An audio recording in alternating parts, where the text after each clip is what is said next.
What up, everybody? It's your girl Sherry's Joy here with another episode of Bookmarks. If this is your first time watching my channel, welcome. If this is not, then welcome back. Thank you so much for sticking with me. And if it is your first time, welcome and thank you for watching.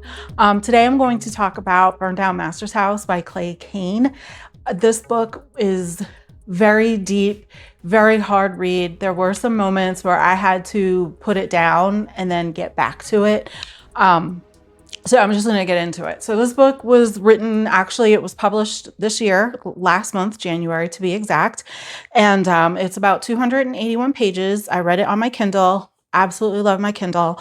And it is separated into 4 chapters. In each chapter, we follow a different character. And then at the end of the book, in the last chapter, we kind of find out how the characters they like circle back, right? So what is this book about? Exactly what it says, Burned Down Master's House. So this is, I'm not quite sure what year we are in when we start, but it is pre-Civil War. And we are on a plantation in Goochland, Virginia.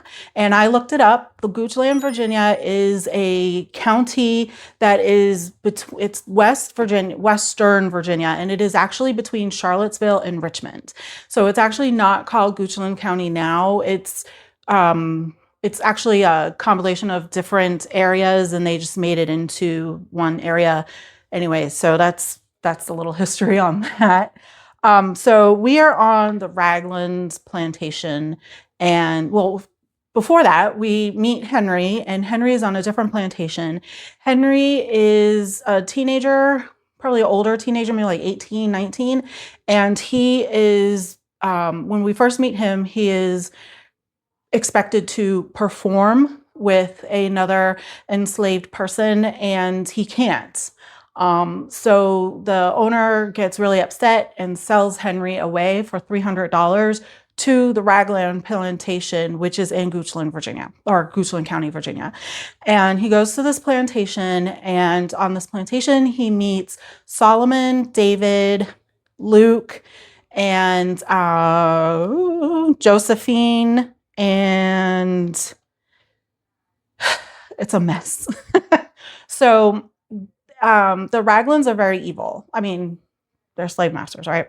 The Raglans are very evil. This actual plantation is known, in the book, is known for its evilness and its harshness and how they treat their enslaved. I mean, it's slavery. It's all horrible. But this is a place that's known in the book for, in that, in this realm of being horrid. So we get there, and when he gets there, they show him where the shacks are, the cabins, right? And then, so they're like dirt cabins. There's dirt flooring, there's dilapidated wood, and all you get is a sheet, and you're in there with like 10 other enslaved people, and you just get a sheet and you're laying on like mudded dirt, right? And that's your bed. And he locks eyes with Solomon and Luke, and he kind of makes friends with them. But he's still taking it, taking everything in. The first night, there's like this pink snake that slithers past him, and we see his strength because he just grabs the snake and he like squeezes it till its end, and that's how we learn how strong he is. And so he becomes friends with Josephine's quote unquote mom, and she really shows Henry the ropes. Like, she actually needs his strength in the house. They need more people working in the big house. Junior is the son, and he goes away to New York City, and he wants his room completely cleaned. So Luke and Henry have to clean up the room and build him like an armoire or some sort of like vanity thing. And so they spend weeks together cleaning, they clean this room, and then he does so good that he is allowed to stay in Master's house and do the housework there because he's strong and he's efficient and he's good at what he does. Meanwhile, now this is very different. Luke and Henry actually develop a relationship. They develop feelings. They find feelings for one another. I've never read an enslaved book where, where it's the same sex partnership. I haven't. This is the first one I've read, and I thought that this was a very interesting concept or take on it, because we're all human, right? And even though back in the 1800s and in enslavement, people were still human. So possibly it is possible that, same-sex interests happened. So I like that this wasn't ignored and this was a different thing on it. So they had developed a relationship, but we learned that Luke is being abused by Junior. Like, he has chains, and Junior has chains on his bed, where Luke is tied, chained up to the bed, and where Luke can have his way with him. Horrible. And for years and years. So they were actually born around the same time. So Luke has been Luke has been Junior's slave since childhood, right? Basically since birth. So if you think about it, like, this is years and years and years of this, like, sexual abuse that's happening. Ugh. So anyways, the enslaved people, they get together, and they've had enough. And Luke and Henry, with their bond, they actually see David and Solomon are runaways, and they come back. Well, Solomon is caught, David is not. Solomon comes back, and he's brutally punished. And that's when Henry and Luke are like, enough. So they get together, and they get an axe, and they go to town with it, and they burn down Master's house. And then, we go to the next chapter, which is chapter 2. I mean, there's much more to it. I'm trying not to spoil it. It's a really good book.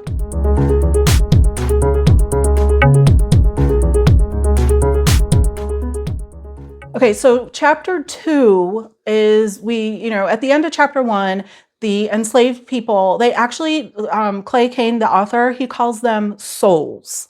And I love that. He's not calling them enslaved. He's not calling them slaves. He's calling them the souls, which is different. So the souls, from chapter 1, after the house burns down, they go their separate ways. Some make it, some do not, some get captured.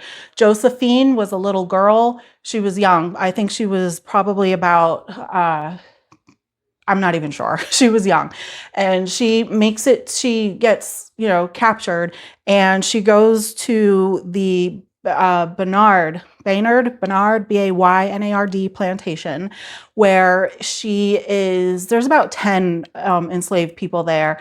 And so she's Lady Bernard's servant, slave, I guess, house slave.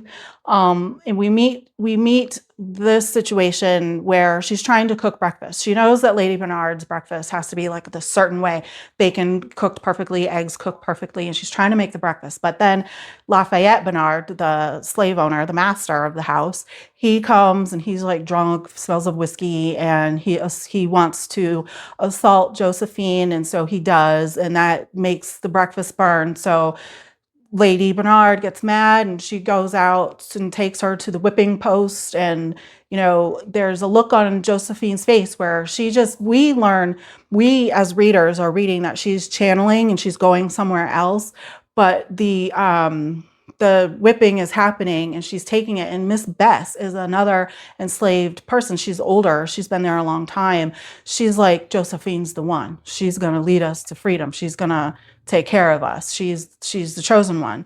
So the reason why is because Miss Bess has poisoned her enslavement people over the course of years. So she tells Josephine about how to poison the owners, the masters, and we learn how she does that, and that actually happens, and she succeeds. And again, we have the enslaved folks, the souls, they escape.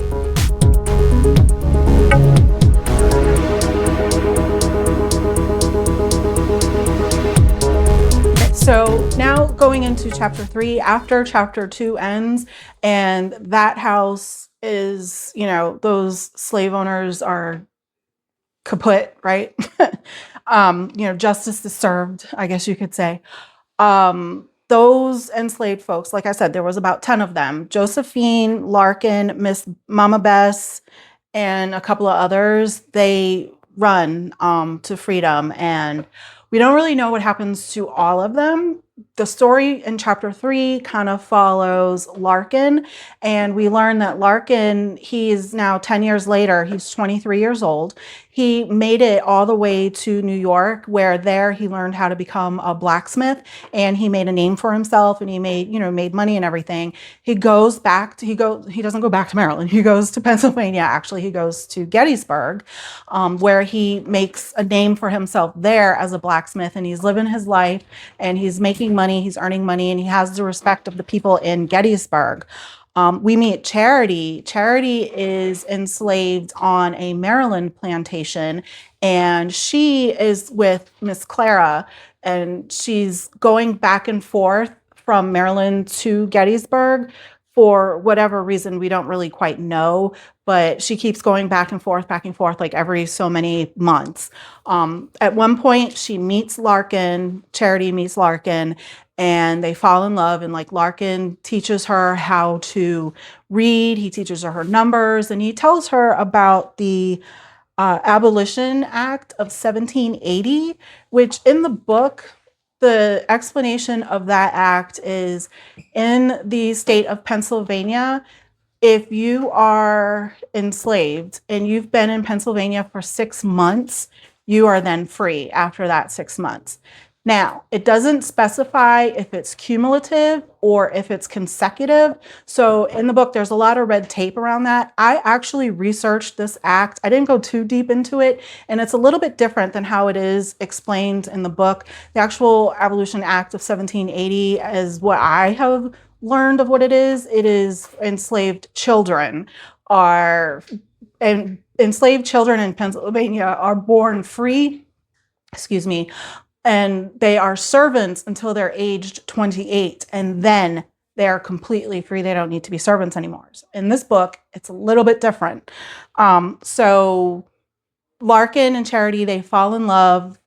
She actually ends up becoming with child. She tells Clara at one point, she's like, I'm not going back. I've been here in I've been here in Gettysburg, Pennsylvania for 6 months. Now, it hasn't been consecutive, but they go back and forth, and she's been counting, and now she's with child, she's in love, she wants to stay. Clara's like, okay, who am I to stop love from happening? If this, I'm fine, I'm not fine with it, but I wish you well. She goes back to Maryland, Charity stays, and Norman Bruce, the owner of Clarity, Charity, he finds out, and then he's all in an uproar. He goes to Gettysburg to get her back, and he hires a lawyer, and it takes 10 years for him to win the case. It goes all the way to the Supreme Court. He wins the case, and it's been 10 years. So Charity and her 2 girls are teenagers now, have to go back to Maryland, and they are enslaved. And then we have the whole burned down master's house again ending. And we go into chapter 4, the final chapter of the book. This one is a little different. I didn't know that this was a thing, and I researched it, and there are 2 cases that I saw that it is a thing. We meet Nathaniel. Nathaniel is a black slave owner. He owns his own plantation, and he has enslaved people. Now, this has nothing to do with Charity or anything of that. It's just we're learning about him. And now we're getting into the Civil War times. The Civil War is happening, and, what Nathaniel does to make his money is he has like a mouse trap, whatever, around his property. And so when runaway slaves end up on his property, he has his enslaved person that he's closest to, Abram, kind of get to know them and like trust them. Come on, you can trust me. Find out what plantation they're from, who they ran away from, and why. And that gives Nathaniel either the information of he's going to try to sell that runaway back to the owner, and if it's not enough money, then he'll sell the slave to slave catchers back that are going back down south. That's how he makes his money, and he has the minister of the area helping him with that. Now, the white folks do not like the fact that Nathaniel he thinks that he's one of them. And they're like, well, you're not. You're just this, and you're just that. And all these things. And so he's horrible to his enslaved folks, his souls. He's horrible to them. And so when the Civil War happens and South Carolina surrenders to the Union, the Confederate soldiers come to the property to tell the enslaved folks, like, you're free, you must release them. It is 3 soldiers, and who is it? It is Luke. Solomon is on this. Remember Solomon from chapter 1? He is actually on this plantation. And the Union soldiers, we meet Luke and Larkin and another soldier. So that's how it all ties in. It circles back. Remember, Larkin is the blacksmith from chapter 3. Luke is from chapter 1. And, they actually have justice with Nathaniel, and they burn that house down, and the book ends. Now, I did not spoil anything in this book, and it was so hard not to. This book was so good. I did look up a few things, and yes, Black slave owners is a thing, and there's actually 2 cases that is known and documented, and that is in Harford County, Maryland, and the other is in, I think it was Mississippi or Tennessee, somewhere down south, further down south, and it happened, right? Now, the characters in this book are all characters that are based off of real people and real events.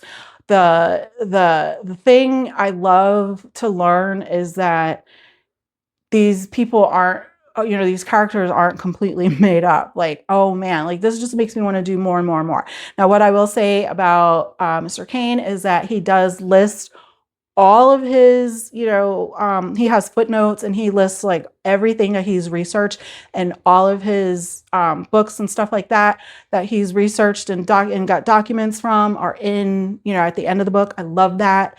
And I mean, it was as hard as it was a very good historical fiction book to read. And this is one where there's just success, can you say success? What is the word I'm looking for? Revenge, retribution, justice, whatever, and it's great. It's great. It made me want more chapters, right? It's only 4 chapters, but they are really good chapters. So I highly recommend this. I give this book a 5. It's very vivid, very descriptive. The characters, they all come together, somehow that whole story from chapter 1 to chapter 4 circled back. They're all connected some way, shape, or form. The relationships and the bond that everybody builds together is amazing, and it was phenomenal. The dialogue is great. It's not like yassa massa and all that stuff, and Mr. Kane, he goes into that. And I thought that was interesting. He mentions one thing I will say, and then I will end this. He does say that in the